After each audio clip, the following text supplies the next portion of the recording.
Les voy a pedir que no cierren sus Biblias. Vamos a ir a este pasaje que es largo. De hecho, incluso vamos a hacer alusión desde el inicio del capítulo 24 para explicar algunas cosas. Pero déjeme comenzar por decirle que hace 2000 años el apóstol Pedro predijo que al final de los tiempos vendrían hombres que se iban a burlar acerca de que el Señor habría de regresar al mundo por segunda vez. El apóstol Pedro escribió lo siguiente: sobre todo quiero recordarles que en los últimos días vendrán burladores que se reirán de la verdad y seguirán sus propios deseos. Dirán: ¿qué pasó con la promesa de que Jesús iba a volver? Desde tiempos antes de nuestros antepasados, el mundo sigue igual que al principio de la creación. Mire, esto es real. Mis hermanos, parece que después de 2000 años y en nuestros días, la gente se ha vuelto más incrédula respecto a que Cristo va a regresar por segunda vez, e incluso se han levantado hombres que se burlan de esto. Mire, déjeme darle dos ejemplos. Hace algunos años surgió un grupo de eruditos, y digo eruditos entre comillas, alrededor de unos 200 varones con títulos de maestrías y doctorados, que se hicieron llamar el Seminario de Jesús. Eran teólogos de la escuela liberal, y entre muchas cosas que ellos escribieron y argumentaron, una de las cosas que se atrevieron a hacer fue intentar desmentir que lo que el Nuevo Testamento contenía respecto a las palabras de Cristo que encontramos allí, la gran mayoría Cristo no las había dicho. Realizaron, según ellos, una investigación, y al final de su investigación, ellos terminaron diciendo que de las 700 dichos o frases que encontramos del Señor en los evangelios, solamente 15 de ellos eran verdad, que solamente 15 frases de Cristo que encontramos en los evangelios se correspondían con lo que el Jesús histórico había dicho. Y por supuesto, todo lo que encontramos en los evangelios tocante a que Cristo va a regresar por segunda vez, dijeron estos hombres que era falso. Ahora hay que decir, mis hermanos, que estos mentirosos que alegaron haber usado métodos científicos para sus investigaciones, realmente se equivocaron, porque al paso del tiempo comenzaron a ser refutados y se descubrió que las investigaciones que habían hecho no estaban sustentadas de la manera correcta.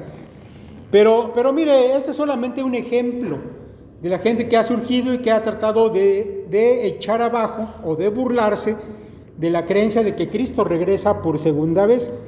John MacArthur cuenta la siguiente historia, que es real. Dice él que en una conferencia de iglesias que se llevó a cabo en Evanston, Illinois, hace algunos años, se hizo una encuesta tocante al tema del regreso de Cristo entre un grupo de pastores que estaban en esta conferencia, y el resultado fue sorprendente, porque el 90% de los pastores que habían asistido a estas conferencias no creen que Jesús algún día vaya a regresar a la tierra. Ahora, esto, mis hermanos, es solamente un reflejo de lo que ha venido sucediendo al seno de la iglesia actual, donde mucha gente ha comenzado a volverse escéptica de esta profecía. Sin embargo, mis hermanos, debemos decir que la creencia en el retorno de Cristo por segunda vez, sin duda que es parte de la doctrina cristiana. Es lo que los apóstoles creyeron en sus días y lo que a lo largo de la historia han creído los verdaderos hijos de Dios. El evento más extraordinario de la historia humana aún está por suceder. Y esto, mis hermanos, sin duda es que Cristo viene por segunda vez. Nosotros lo creemos porque el Señor mismo lo declaró con sus propias palabras. Pero no solamente eso, incluso los mismos ángeles dieron testimonio de que Cristo va a venir por segunda vez.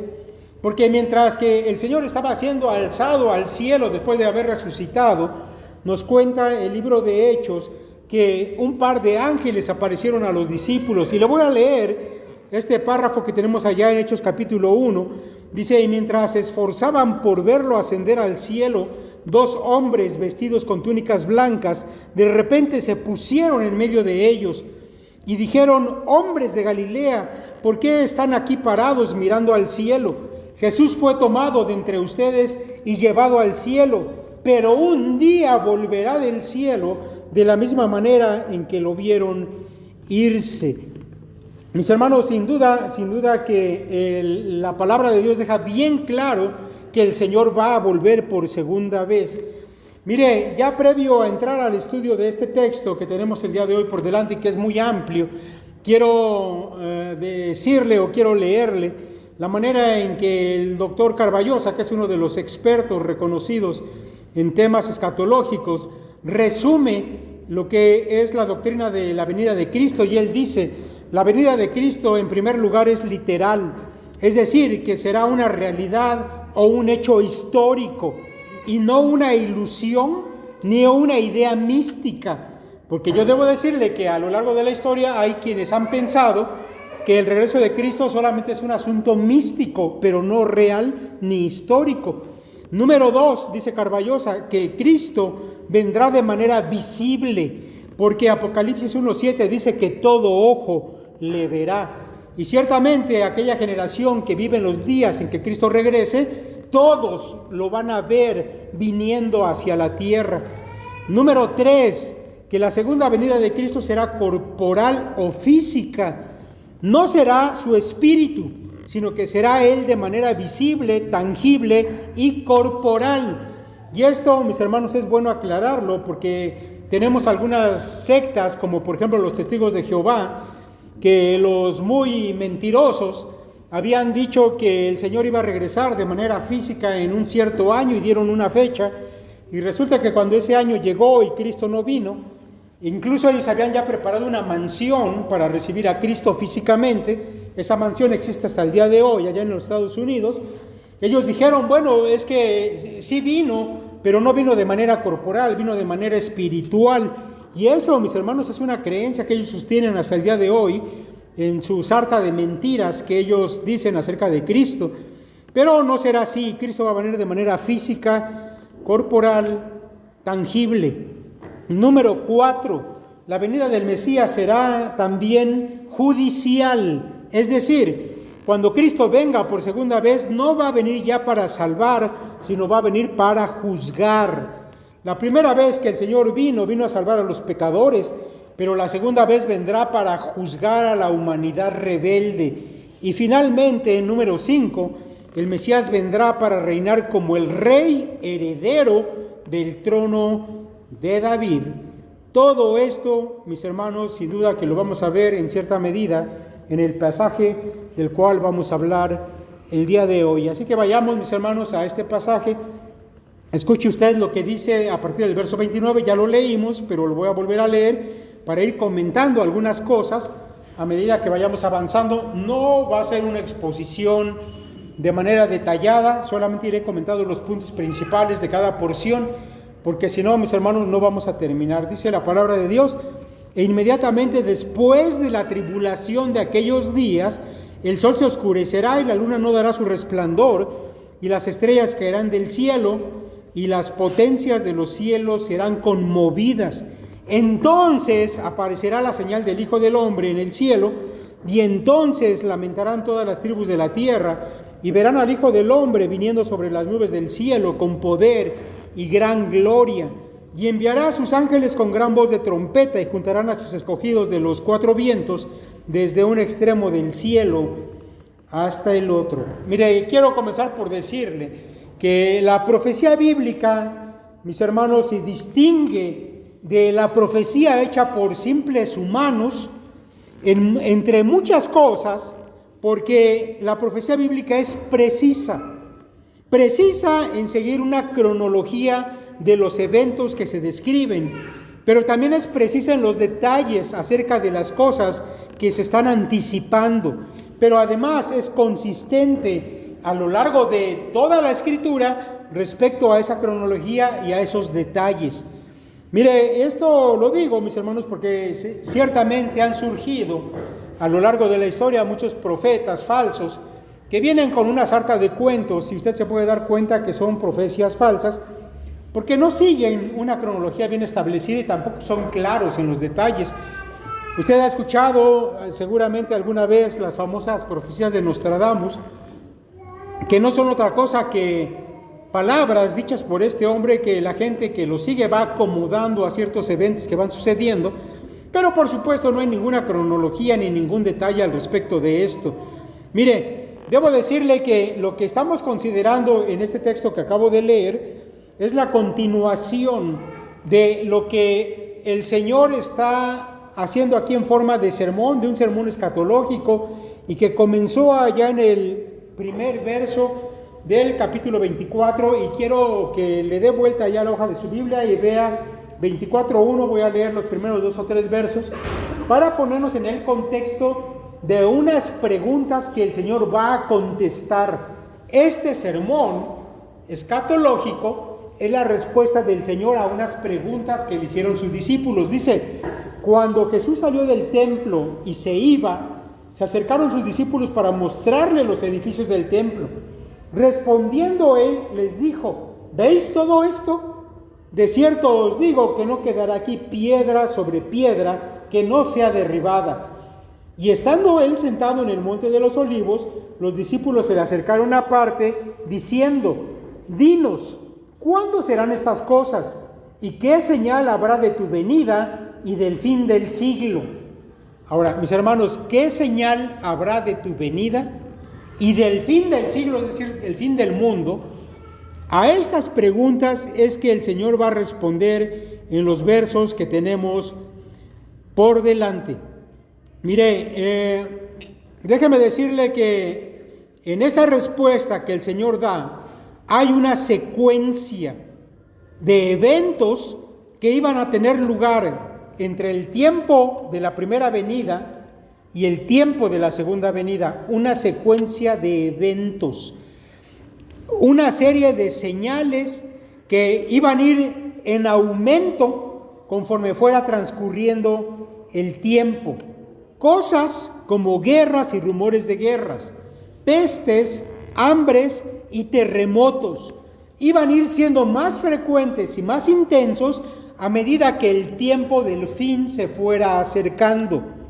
Pero todo esto, mis hermanos, iba a llegar a un momento en que iba a desembocar en una crisis a nivel mundial que el Señor llama la Gran Tribulación.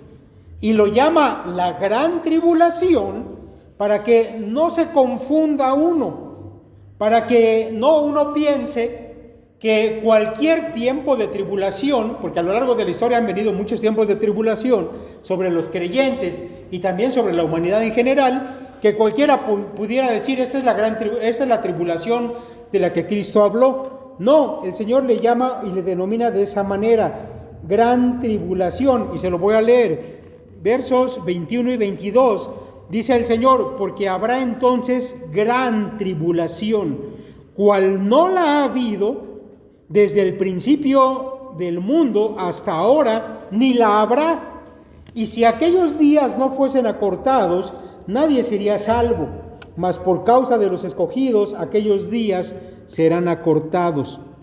Mis hermanos, toda esta serie de eventos, desde que el Señor vino la primera vez hasta que regrese por segunda vez, iban a ir en aumento.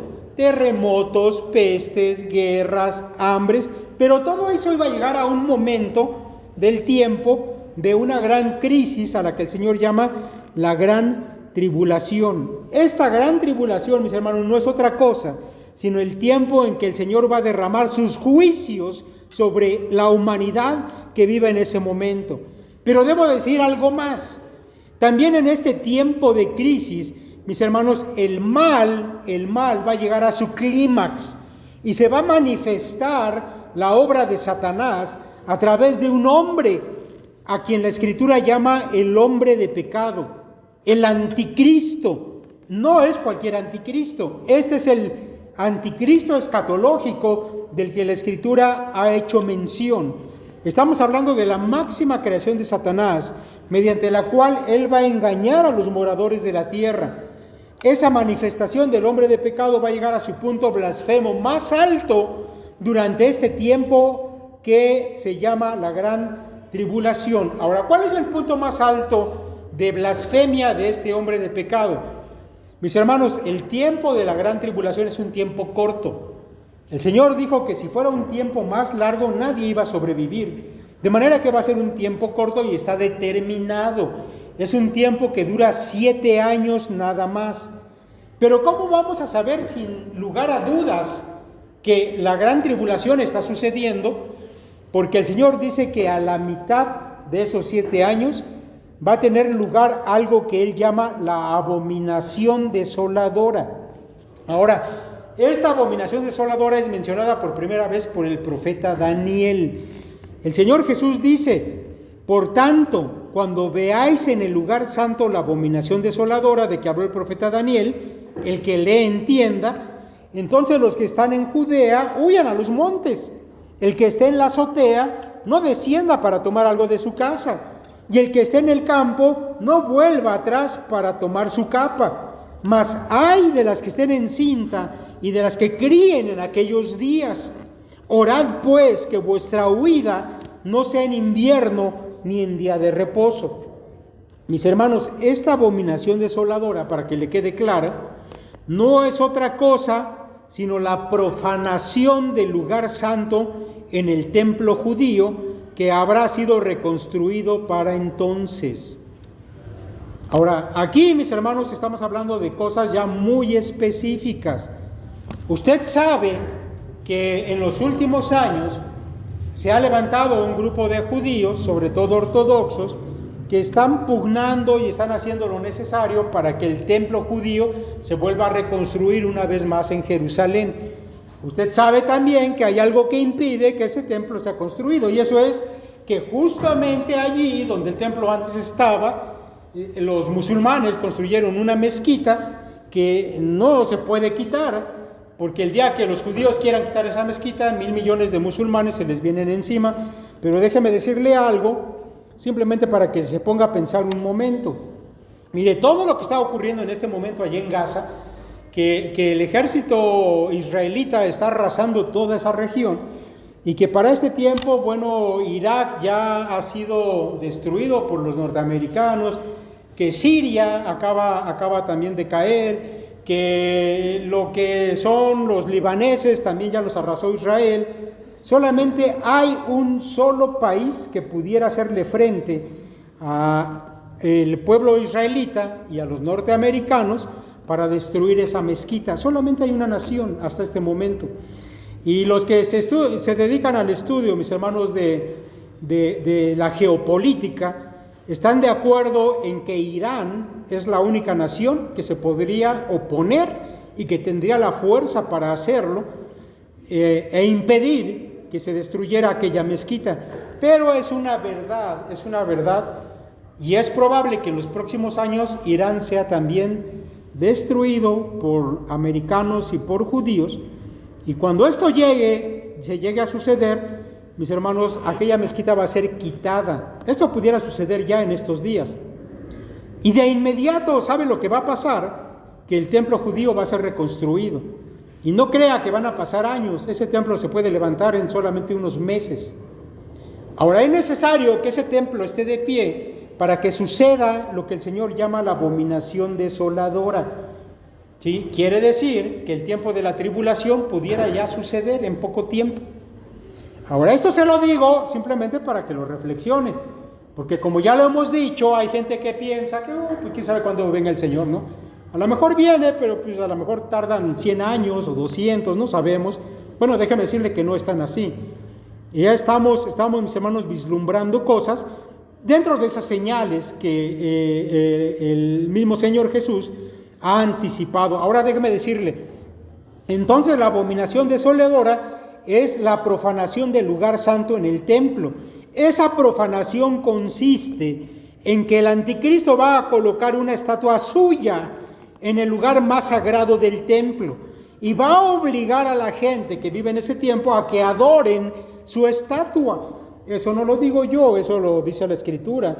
Allá en Apocalipsis 13 dice: y engaña a los moradores de la tierra con las señales que se le ha permitido hacer en presencia de la bestia, mandando a los moradores de la tierra que le hagan imagen a la bestia que tiene la herida de espada y vivió. Y se le permitió infundir aliento a la imagen de la bestia, para que la imagen hablase e hiciese matar a todo el que no la adorase. Y hacía que todos, pequeños y grandes, ricos y pobres, libres y esclavos, se les pusiese una marca en la mano derecha o en la frente, y que ninguno pudiese comprar ni vender, sino el que tuviese la marca, con la marca o el nombre de la bestia o el número de la bestia. Mis hermanos, bueno, esto también ya es un hecho, que la tecnología está lista para que esta marca pueda ser implementada. De hecho, hay algunas compañías que están ya llevando a cabo este asunto de manejar las identificaciones de sus empleados, incluso las cuentas de banco a través de marcas. Esto, mis hermanos, no es algo que necesite ser implementado, ya se puede hacer en este momento, y el Señor está hablando aquí de una señal que se llama la abominación desoladora. Ahora, este tiempo de juicio, como ya lo he dicho, va a durar 7 años, y la abominación va a ocurrir justo a la mitad de ese tiempo. La segunda parte, mis hermanos, que comienza a partir de ese momento, que va a durar los últimos 3 años y medio de esos 7, van a ser los más difíciles tiempos que la humanidad haya vivido. Y si este tiempo no fuera tan corto, 3 años y medio, nadie saldría vivo de ese periodo de tiempo. El Señor dice que es justo después de que esos 7 años de tribulación hayan pasado, cuando la tribulación esté llegando a su fin, que va a tener lugar el evento glorioso de su segunda venida. Como ya lo dijimos, mis hermanos, antes, todo esto lleva un orden y lleva una descripción bien establecida, de manera que no hay posibilidad de equivocarse. Cuando la tribulación esté llegando a su fin, entonces va a suceder algo extraordinario en el cielo, señales cósmicas sin precedentes. El sol se va a oscurecer y las estrellas caerán del cielo a la tierra. Esto, mis hermanos, por supuesto, es una hipérbole. Quiere decir que es una exageración. Si las estrellas cayeran a la tierra, pues aquí el planeta dejaría de existir. Lo que se está diciendo es que va a haber una conmoción tal en los cielos que el sol se va a oscurecer, la luna va a dejar de dar su brillo y va a haber señales en el cielo, de manera que la gente que lo contemple no va a tener la menor duda del tiempo que está viviendo, que el regreso de Cristo está a la puerta. Dice Lucas lo siguiente, hablando de ese impacto tremendo que estas cosas van a tener en el corazón de los hombres. Estaba yo leyendo a un teólogo importante acerca de esto, y él dice que seguramente mucha gente va a tener infartos cuando comiencen a suceder estas cosas. Dice Lucas: entonces habrá señales en el sol, en la luna y en las estrellas, y en la tierra angustia de las gentes, confundidas a causa del bramido del mar y de las olas, desfalleciendo los hombres por el temor y la expectación de las cosas que sobrevendrán en la tierra, porque las potencias de los cielos serán conmovidas. De manera, mis hermanos, que cuando estén sucediendo estas cosas, será el momento en que la señal del Hijo del Hombre va a aparecer en el cielo. Así que no hay duda. ¿Cómo sabemos que Cristo está a las puertas? Cuando comience el tiempo de la gran tribulación. ¿Cómo sabemos que ese tiempo comenzó? Porque va a haber algo que se llama abominación desoladora, que ya acabo de decir qué es. ¿Cómo sabemos que ese tiempo está llegando a su fin de la gran tribulación?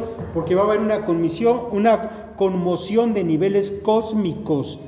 Y entonces, en ese momento, la señal del Hijo del Hombre va a aparecer en los cielos.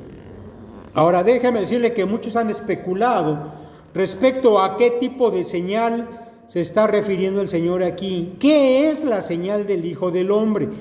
Bueno, algunos han pensado que es una forma de hablar acerca de la Shekinah. ¿Ya ha escuchado usted algo acerca de esta palabra hebrea, la Shekinah, que no es otra cosa que la gloria de Dios, que viene como una nube resplandeciente, y algunos han dicho esto es lo que va a aparecer en el cielo, una nube resplandeciente, y esa va a ser la señal del Hijo del Hombre. Pero mis hermanos, hay otras opiniones. Por ejemplo, en tiempos más antiguos, dentro de esos que son conocidos como los padres de la iglesia, hubo la creencia de que lo que iba a aparecer en el cielo era una gran cruz y que iba a anunciar que el Hijo del Hombre estaba ya viniendo a la tierra. Sin embargo, mis hermanos, en los últimos tiempos que se ha enfatizado más el estudio de la escatología, que se ha echado mano de recursos que antes no había, como el estudio del griego, y de manuscritos que han ido saliendo a la luz, hoy en día, mis hermanos, yo les puedo decir que todo parece indicar que es Cristo mismo la señal. No hay otra señal, sino que lo que la gente va a ver en el medio del cielo es Cristo en una procesión descendiendo del cielo a la tierra. Ahora, ¿de qué otro pasaje nos habla de esto? Apocalipsis capítulo 19. Lo que vamos a ver, o lo que van a ver las gentes que estén en ese tiempo, nosotros no lo vamos a ver, pero la gente que esté en esta tierra sí lo va a ver. Va a ser al Hijo del Hombre montado en un caballo blanco, descendiendo entre las nubes hacia la tierra. Dice John MacArthur al respecto de esto, se trata de Cristo mismo. Él es la señal de las señales. Cuando el sol y la luna se oscurezcan, cuando el temor y el odio que el mundo tiene hacia Dios se haya elevado a proporciones sin precedentes, Cristo mismo traspasará de repente todas esas tinieblas de pecado y volverá para lograr su triunfo definitivo. Mis hermanos, seguramente que es el evento más sorprendente, más impactante que el ser humano presenciará. Yo debo decirles, si se lo pregunta, ¿por qué dices que nosotros no lo vamos a ver? Porque la iglesia ya no va a estar presente aquí. Pero le voy a decir algo más sorprendente todavía, si usted no lo sabía, que Cristo va a venir montado en un caballo blanco acompañado de los ejércitos celestiales, y entre esos ejércitos celestiales montados en caballos blancos vienen los escogidos. Y yo espero que usted y yo vengamos entre ese ejército que acompaña al Señor cuando regrese otra vez. De manera que en esa procesión, nosotros, lejos de ser observadores, vamos a participar de ella. Pero una vez que el Señor ha hablado acerca de este evento impactante, impresionante, Él pasa a continuación a hablar acerca de las señales, o más bien del tiempo en que estas señales van a ocurrir. Le leo verso 32 en adelante. Dice: de la higuera aprended la parábola. Cuando ya su rama está tierna y brotan las hojas, sabéis que el verano está cerca. Así también vosotros, cuando veáis todas estas cosas, conoced que está cerca las puertas. De cierto os digo que no pasará esta generación hasta que todo esto acontezca. El cielo y la tierra pasarán, pero mis palabras no pasarán. Mire, este pasaje ha sido interpretado de diversas maneras en años pasados. Por ejemplo, le voy a decir algunas de las más sobresalientes. Algunos estudiosos de la Escritura han pensado que la higuera de la que se habla aquí y que está floreciendo y que sus ramas se ponen tiernas es una referencia a Israel. Ellos dijeron: Israel es la higuera. Y cuando Israel regrese a su tierra, entonces va a comenzar a correr el tiempo de una generación antes de que Cristo regrese. Ahora, Israel regresó a su tierra en 1948. Y cuando esto sucedió, mis hermanos, se escribieron docenas de libros.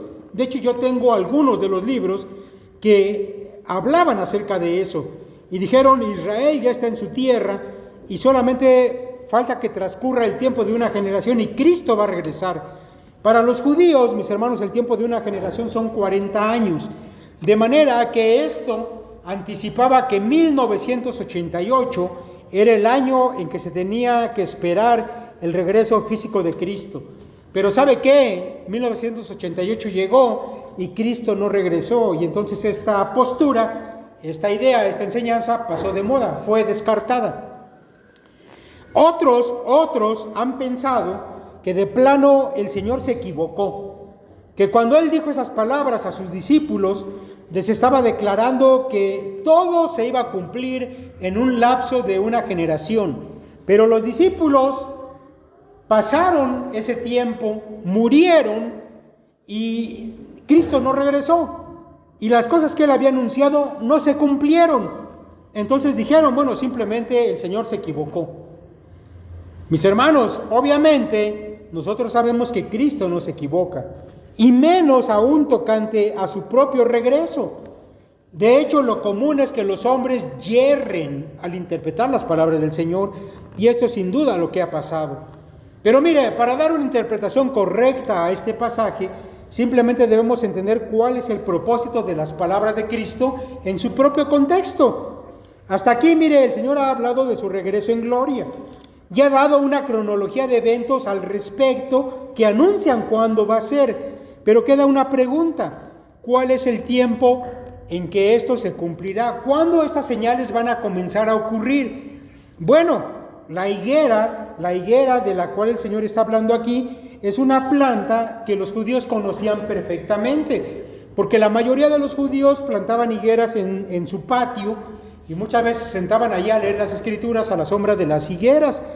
Todos los judíos sabían que una higuera, cuando da hojas, es porque ya previamente habían brotado los higos, y era solamente cuestión de unos días, estamos hablando de una semana o dos, antes de que el verano aconteciera. De manera que lo que el Señor está diciendo es: así como de la higuera brotan hojas y sus ramas se ponen más tiernas, y eso es señal del que el verano está llegando, así va a ser respecto de la venida del Señor. Cuando las señales de que ha hablado tocante a la gran tribulación comiencen a suceder, quienes vivan en ese tiempo sabrán que no pasará esa generación antes de que todo se haya cumplido. Por eso, mis hermanos, es que el Señor se ha encargado de dejar en claro qué señales caracterizan a la gran tribulación. Por lo menos dos cosas son inequívocas: la abominación desoladora y la conmoción de los cuerpos celestes. Cuando eso pase, no va a transcurrir más de una generación antes de que Cristo regrese a la tierra. Esa es la interpretación correcta de este pasaje. Mis hermanos, la certeza de que esto va a acontecer, de que esta palabra se va a cumplir, es absoluta. ¿Por qué? Porque es la palabra de Cristo. De manera que es más probable que deje de existir el cielo y la tierra antes de que la palabra de Dios deje de cumplirse. Eso es lo que el Señor dice allí. Por eso, mis hermanos, para nosotros, para los hijos de Dios, la certeza de que Cristo regresa es absoluta. Es una esperanza, es decir, solamente estamos esperando que pase, pero no hay duda en nuestro corazón de que esto va a tener lugar. Por eso yo digo, ¡ay de aquellos que dudan de que Cristo regresa! Porque si hay alguien que dude de que el Señor va a volver, no sabe en qué Dios ha creído, porque sin duda que no es el Dios de la Biblia, porque cuando el Dios de la Biblia habla y anticipa algo, se cumple. Nada va a quedar sin cumplirse. Ahora, mis hermanos, después de que el Señor ha hablado esto, Él va a pasar a decir algo muy importante. ¿Qué debemos nosotros hacer en tanto que esperamos a que el Señor regrese? Porque va a regresar, pero en tanto, ¿cuál debe ser nuestra actitud? Bueno, vamos a los versos 36 en adelante, lo voy a explicar rápidamente y con esto vamos a terminar. Sí, dice la palabra: pero del día y la hora nadie sabe, ni aun los ángeles de los cielos, sino solo mi Padre. Mas como en los días de Noé, así será la venida del Hijo del Hombre. Porque como en los días antes del diluvio estaban comiendo y bebiendo, casándose y dándose en casamiento, hasta el día en que Noé entró en el arca, y no entendieron hasta que vino el diluvio y se los llevó a todos, así será también la venida del Hijo del Hombre. Entonces estarán dos en el campo, el uno será tomado y el otro será dejado. Dos mujeres estarán muriendo en un molino, la una será tomada y la otra será dejada. Velad pues, porque no sabéis a qué hora ha de venir vuestro Señor. Pero sabed esto, que si el padre de familia supiese a qué hora el ladrón habría de venir, velaría y no dejaría minar su casa. Por tanto, también vosotros estad preparados, porque el Hijo del Hombre vendrá a la hora que no pensáis. ¿Quién es pues el siervo fiel y prudente, al cual su Señor sobre su casa pone para que les dé alimento a su tiempo? Bienaventurado aquel siervo al cual cuando su Señor venga le halle haciendo así. De cierto os digo que sobre todos sus bienes le pondrá. Pero si aquel siervo malo dijera en su corazón, mi Señor tarda en venir, y comenzare a golpear a sus consiervos, y aún a comer y a beber con los borrachos, vendrá el Señor de aquel siervo en día que éste no espera y a la hora que no sabe, y lo castigará duramente, y pondrá su parte con los hipócritas. Allí será el lloro y el crujir de dientes. Ahora, déjeme comenzar por decirle que es muy común ver cómo de tiempo en tiempo sale alguien a dar una fecha para el regreso del Señor, ¿no es verdad? Casi cada año no falta quien salga por allí, algún vidente, algún youtubero, algún religioso que sale en su canal o sale en la televisión a dar una fecha de que el mundo se va a acabar o de que Cristo va a regresar. Gente desconocida, pero también, mis hermanos, hay ocasiones en que algún pastor o que algún teólogo reconocido parece como que pierde la brújula bíblica y cae en la tentación de salir a dar una fecha del regreso de Cristo. Bueno, debemos entender, mis hermanos, por la misma palabra de Dios, que la fecha exacta nadie la sabe, nadie la sabe. El Señor lo reitera múltiples veces, por lo cual me parece a mí muy atrevido que haya alguien que se atreva a estar dando fechas. No importa que sea un doctor en teología o que sea un neófito que no sabe nada, es atrevido y va en contra de lo que la palabra de Dios dice. Escuche, por ejemplo, el Señor dice: velad pues, porque no sabéis a qué hora ha de venir vuestro Señor. Verso 42. Luego el Señor vuelve a decir: también vosotros estad preparados, porque el Hijo del Hombre vendrá a la hora que no pensáis. Verso 44. Y luego repite: vendrá el Señor de aquel siervo en día que éste no espera y a la hora que no sabe. Verso 50. Y por si fuera poco, el Señor lo dice una vez más: velad pues, porque no sabéis el día ni la hora en que el Hijo del Hombre ha de venir. Capítulo 25, verso 13. Por lo menos 4 veces el Señor dice: no saben, nadie sabe. Así que, mis hermanos, es una tarea ociosa estar tratando de hacer cálculos para determinar cuándo va a venir el Señor. Allá en el libro de Hechos, los discípulos le preguntaron abiertamente: oye, Señor, ¿cuándo vas a restaurar el reino?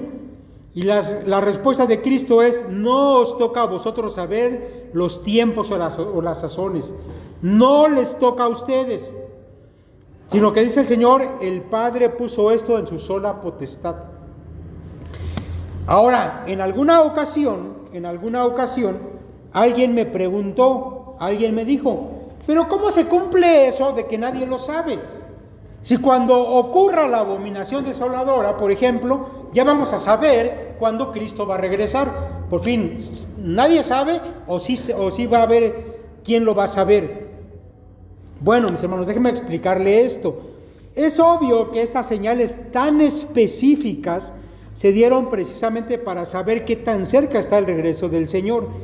Pero precisamente el no saber el día y la hora abarca el momento donde estas señales van a comenzar a ocurrir, ¿sí? Es decir, el tiempo de la tribulación, la abominación desoladora y la conmoción celestial, no sabemos cuándo va a comenzar a ocurrir. Puede comenzar a ocurrir en cualquier momento, ¿sí?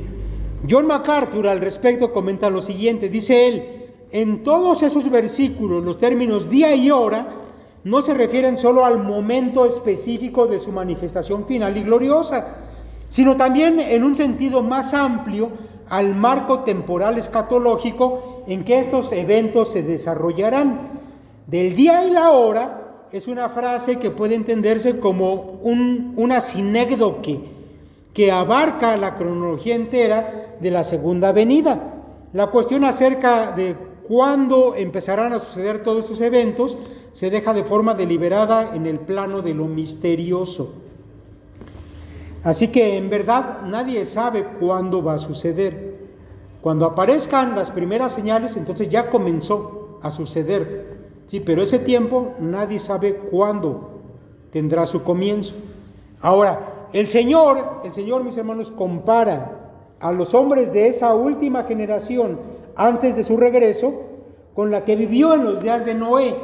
Y le voy a decir por qué hace esta comparación. Mire, así como aquellos hombres vivían atentos a sus asuntos personales, y el Señor dice que estaban comiendo y bebiendo, casándose y dándose en casamiento, a pesar de que Noé les había estado anunciando el tiempo de juicio divino que venía ya sobre ellos, y que además fueron testigos de que Noé había estado construyendo un arca, y Noé tardó construyendo esa arca un tiempo de unos 120 años. Sin embargo, a estos hombres eso les pareció algo que no era digno de ser tomado en cuenta. Se volvieron indiferentes y estaban ocupados en sus cosas, a pesar de que ya había un anuncio del juicio que estaba próximo. Sin embargo, mis hermanos, estaban tan embotados por el pecado que cuando se dieron cuenta ya era muy tarde. Dice el Señor, vino el diluvio y se los llevó a todos. La exhortación del Señor es clara. Mira, por un lado, no podemos estar dando fechas e intentando adivinar o calcular cuándo el Señor exactamente va a regresar. Pero por otro lado, no debemos ser indiferentes ante la inminencia de ese regreso. Velad pues, porque no sabéis a qué hora ha de venir vuestro Señor. Por tanto, también vosotros estad preparados, porque el Hijo del Hombre vendrá a la hora que no pensáis. La exhortación, mis hermanos, es estar velando.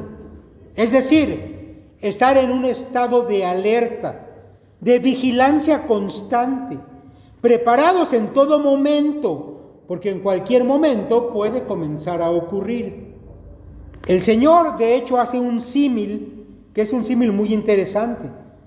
Él habla de la llegada de un ladrón por la noche, ante lo cual el padre de familia debe estar preparado, porque el ladrón no le va a decir, oye, hoy voy a ir a asaltar tu casa, porque si eso pasara, el padre lo estaría esperando, estaría alerta y tomaría todas las precauciones.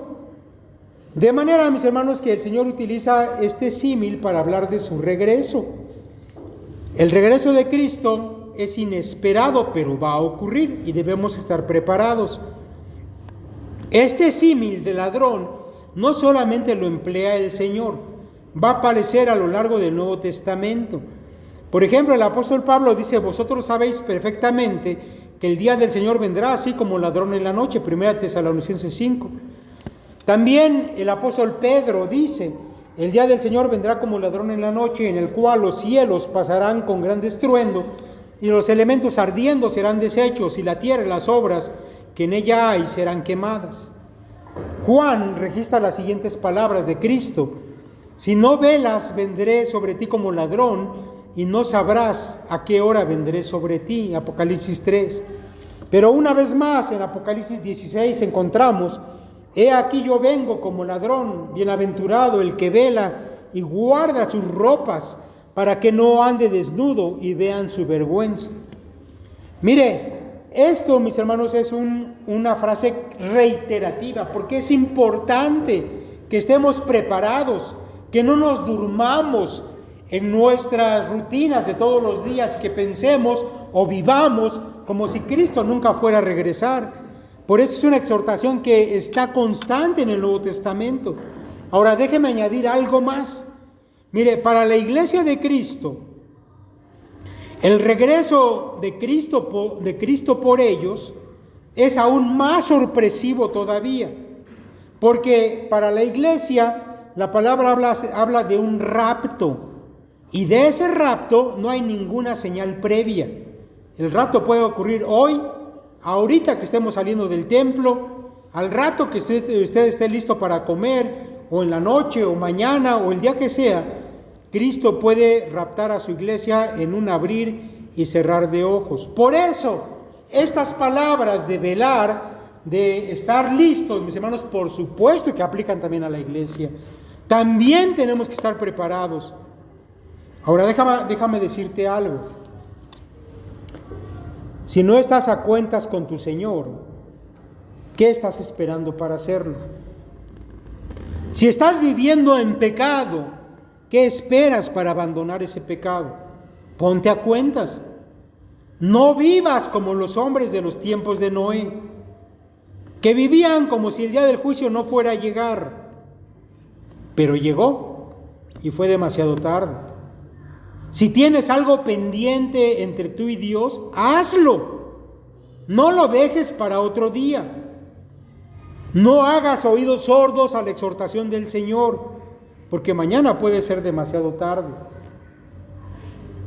Yo sé, mis hermanos, que hay algunos aquí que están manteniendo una vida en pecado y que piensan, bueno, más adelante lo dejaré, más adelante voy a corregir esto.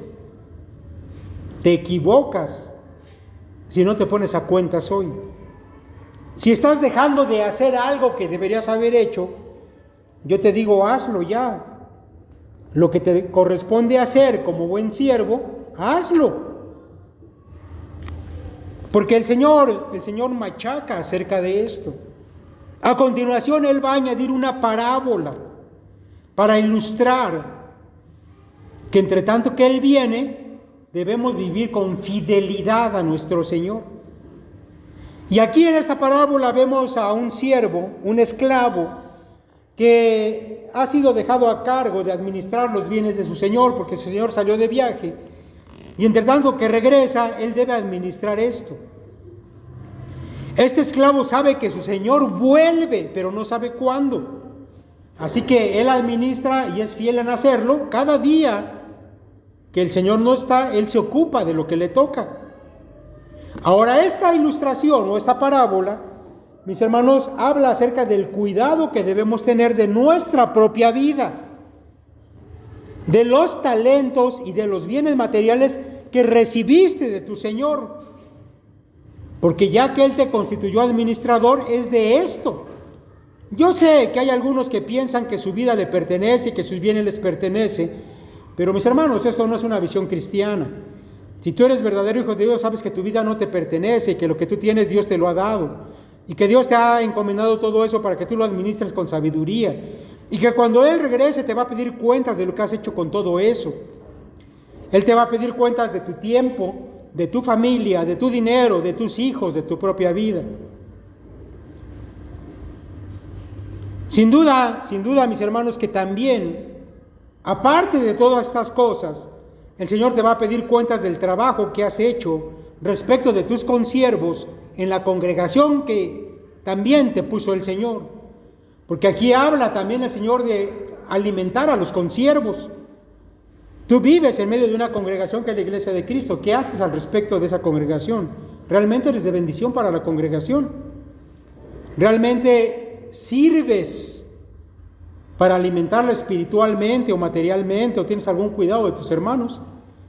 O vienes y te sientas y esperas solamente recibir, pero nunca te has preocupado por dar nada. Vas a dar cuentas de eso. El siervo que es bueno va a recibir recompensa. Va a ser puesto encima de los bienes, de todos los bienes de su Señor. Y esto, sin duda, mis hermanos, es una palabra que se refiere a lo que vamos a recibir para la eternidad. Vamos a poder servir aún más a nuestro Señor en la eternidad. Y para ello vamos a recibir cosas que ni siquiera podemos imaginar.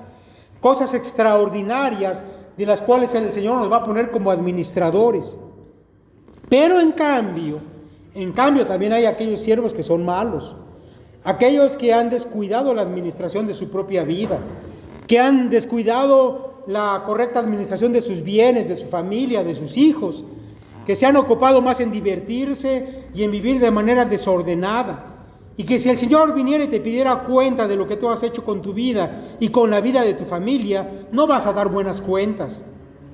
Que cuando el Señor te pregunte qué has hecho en la congregación a la que perteneces y tú te quedes callado y no puedas dar una buena cuenta, el Señor dice, no lo digo yo, estos recibirán castigo y pasarán la eternidad entre lamentos y dolor que nunca va a terminar.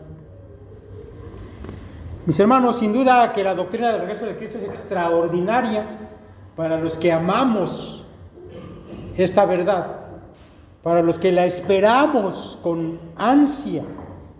Desde que yo era muy joven y comencé a leer esto, para mí siempre fue un motivo de gran alegría, de regocijo, pensar que Cristo pudiera venir hoy por nosotros. Por supuesto, mis hermanos, entre tanto que el Señor viene, porque va a venir, tenemos que ocuparnos de ser buenos administradores de lo que Él nos ha dado. Esta predicación, yo espero, sirva para que reflexiones qué estás haciendo. No pierdas el tiempo. No te entretengas en la rutina diaria y descuides lo principal. Porque el día que el Señor te pida cuentas, vas a tener que decir qué hiciste con todo eso. Yo espero que para ti la venida de Cristo sea algo que ansías, porque has estado haciendo lo correcto. Y no algo que digas, ay, ojalá el Señor se tarde un poco, porque pues no he hecho nada. Yo espero que no sea ese tu caso. El Señor los bendiga, mis hermanos.